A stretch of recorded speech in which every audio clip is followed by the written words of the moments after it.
why is your hair still dyed? Like, who's dyeing your roots? And she's like, my 18-year-old daughter in the kitchen. Yeah. Somebody asked her that question. Are you serious? Yeah. Oh, yeah. And then, like, why aren't you wearing your mask? And why aren't you doing this? And why aren't you doing that?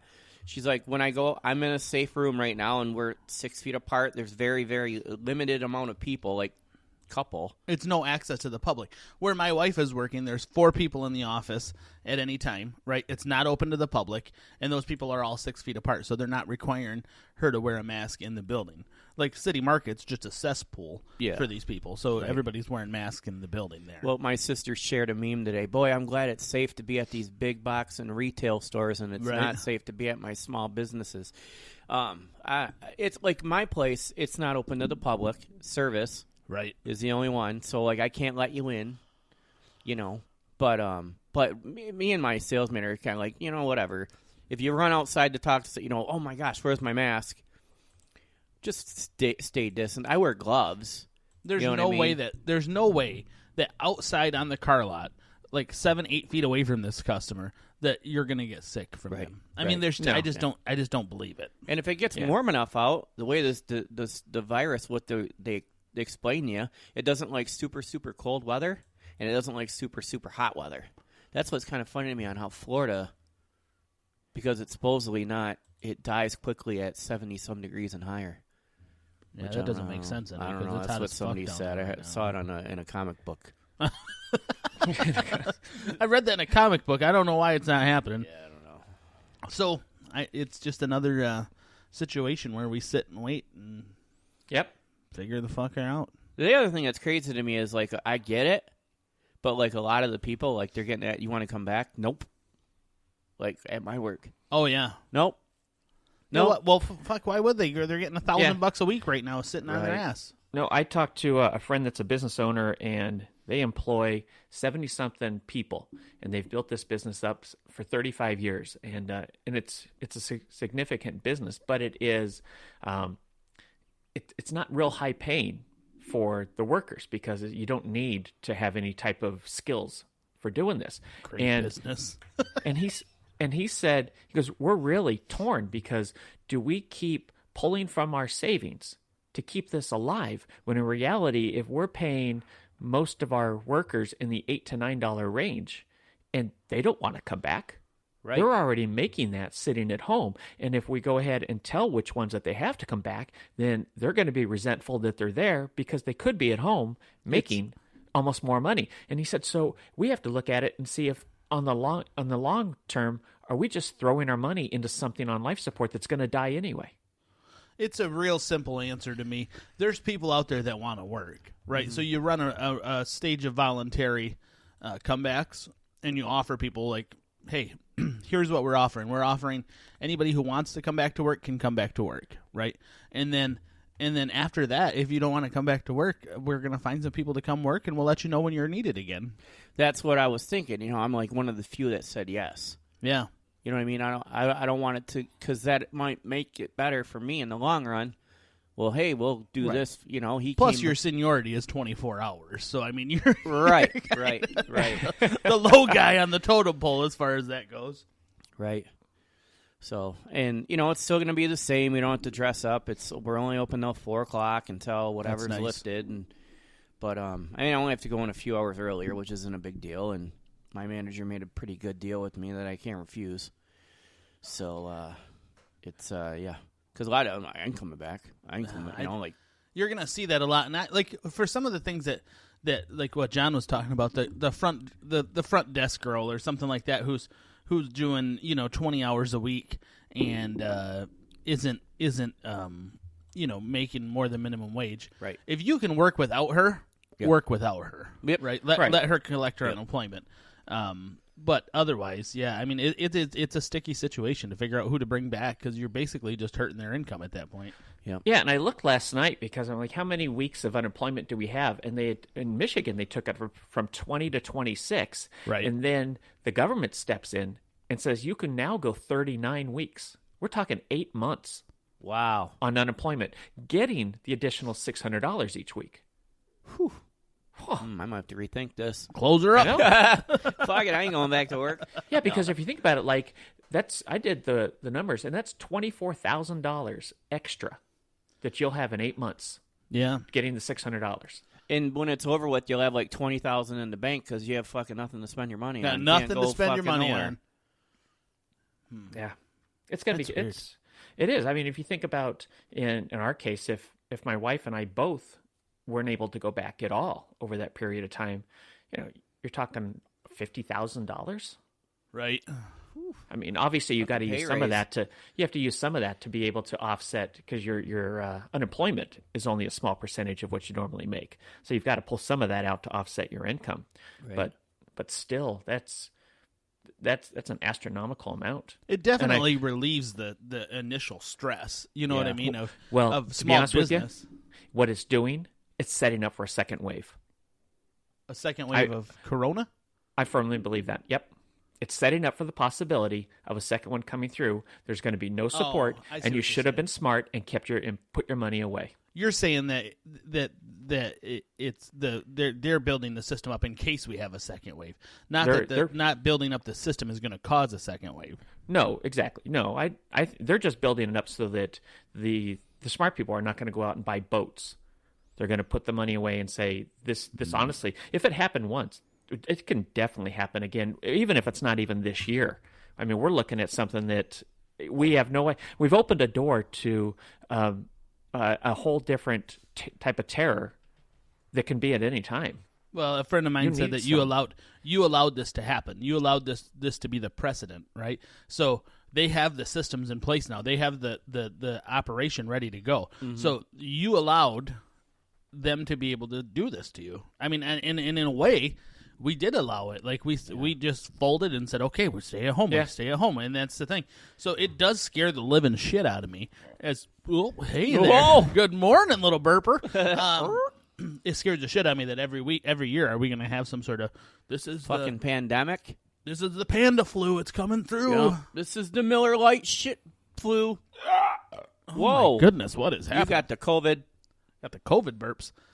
So I don't know. It's Well, I'll have to share with you at a different time my conversation with our tinfoil hat wearing friend, because so far he has been dead on. Oh no. No, we have to talk about it now. Let's talk about it now, because he said we're not going to name names, so that'll be good. But he said there was going to be a meat shortage, and there is a fucking meat shortage. It's coming right now. Yep. Poor Heather. Yeah, and he had said that he saw this coming last year, at the end of last year, and I don't know where he lives as far as the dark web element of this. But there's some pretty strong paper trails between memos and emails and correspondences between people that this truly was something that was sent out. No, it was in China, and it was just something that they were messing with, and it got out. It wasn't an intentional thing, but absolutely it was in China and started with some samples that were taken from some bats in a cave. And so genetically, they were trying to mess with them, and it got out. And then what really blew up, why it hit the States so bad and why it hit New York so bad, is because this was the Chinese New Year, and so many people came from overseas for New Year's in New York. Yep, I did. Really? Yeah. And so for Trump to now be, and he had told me this a couple weeks ago, and so for Trump to be saying now, making this claim that it came from China, I mean, really the things that Trump is saying, and I'm not a Trump fan, and I'm not saying I am a Trump fan, but what he's saying and these accusations he's making are dead on. Mm-hmm. They're absolutely spot on. Yeah. I love to hear non-Trump supporters say that he was right. It's no, but what's crazy is like what John's saying is like my buddy Matt works with a guy that lived over there. He's from China as a young kid, and he's like, "Oh, this was something leaked out. This is what happened. It wasn't just like somebody came over here, a family from China, little kid, or somebody had a cold and sniffed on a hot dog staying in New York. It was, yeah." Well, and he said, because I've heard Trump say that this is partially Obama's fault for not being prepared. People fucking love Obama. Like, don't even talk about Obama. So, they're like, he's a fucking saint. So if we want to go off of the track record of the friend that we have, he had said that after the swine flu of '09 that Bush had stocked monster amount of trailers, semi-trailers with ventilators and masks and put them into secure locations. And we're talking really, really big warehouses. So you had enough for every person in the country to have 2. And they were staged across the country. And then Obama came in and they hit an issue with their budget and he sold them. And where did he sell them? China. Yep. And so Schwarzenegger was governor in California at the time. So after they got sold within the country, he's like, wait a second. No, at least California is going to be taken care of. So he went out and did the same thing just for California. Then he gets out, and then comes the next person, and they sell it. And then it never got replenished. So we had all of this. And that's why never at the beginning they were not saying, you need a mask, you need a mask. We didn't have the masks. So in Trump saying that this kind of goes back and being Obama's fault. I mean, it's scary how accurate this friend is.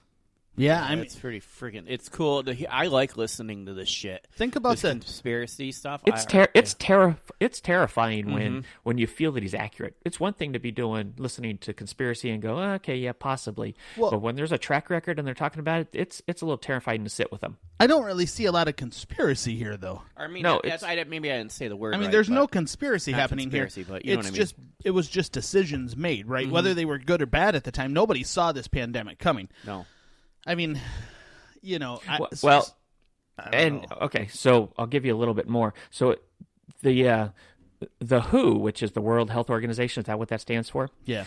They had found out that this lab was doing this. Who? And yeah, that's exactly right.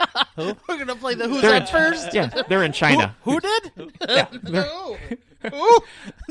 Go ahead. I'm sorry. I'm 12. That's all right. So they had found out that China was doing this little manipulation with this virus or whatever, and the other countries found out, and they decided to cut the funding, especially the United States cut funding.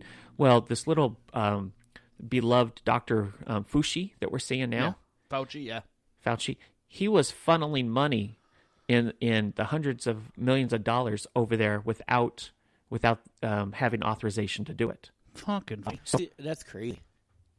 Yeah. So when this hit, there was a guy from China that was in that lab, and he went to Vancouver to speak to people. This was back in October, to let people know about what the results of this and how it could affect. Well, it turned out that he was infected, and that's why it hit the West Coast so bad the first time. Man, you can't deny what's happening here. I mean, it really is just solid facts, unfortunately. Yeah, it's pretty scary, it's real. I mean, shit's happening. Yeah, and if we had done, and I know it's not possible, but if we had done exactly what China did, and that was they shut down everything. Yeah. Mm-hmm. If they shut down their borders, and you don't come in, you don't go out, you're not leaving your home, and they completely killed it. He said, if you do that for a week, you can completely kill it, as long as you're not letting people back in. But because shut of this, the fucker down for a week. Let's get this over with. That's exactly right. You shut the entire country down for a week. Tell everybody you go get, and we'll go ahead and stockpile. Get this stuff so people have their food. Anyway, so it's pretty wild to sit down with them and continue to hear this stuff, and then a week or 2 weeks later, it starts to come out. Yeah, and that fucking meat shortage, he's like, there's going to be a meat shortage. And then all of a sudden, it's like, meat shortage. Son of a bitch. Yeah. Well, tinfoil antennas are working for you, aren't they, buddy? Yeah. So I haven't been to the store, but is there truly an issue with meat right now? Yeah. There's a fucking meat shortage. Meat prices are on the rise. The fucking Ratskeller downtown on Midland Street, they usually sell in their New York strip or whatever they sell for $8.99. It's $13.99 now because there's a 50% rise in the cost of steak. Holy so you're going to have these restaurants that have to operate at half the capacity with higher cost on the meat. How the hell do you? And you can't pass that. And you can't pass that along. People aren't going to have the money to do that. No, right? Fuck. So how do you just survive with that? Mm-hmm. I don't know. That's the whole point of this. I don't know how you survive. I don't know how businesses survive in this process, because the money that is supposed to be funneling down into these small businesses, I'm not seeing it. The real relief money, we're talking about money to get you through this. It's not happening. No. I mean, Yeah, payroll protection plan, the payroll protection program that was there, covers 8 weeks worth of payroll for most businesses. Right. Okay, well, that's about up.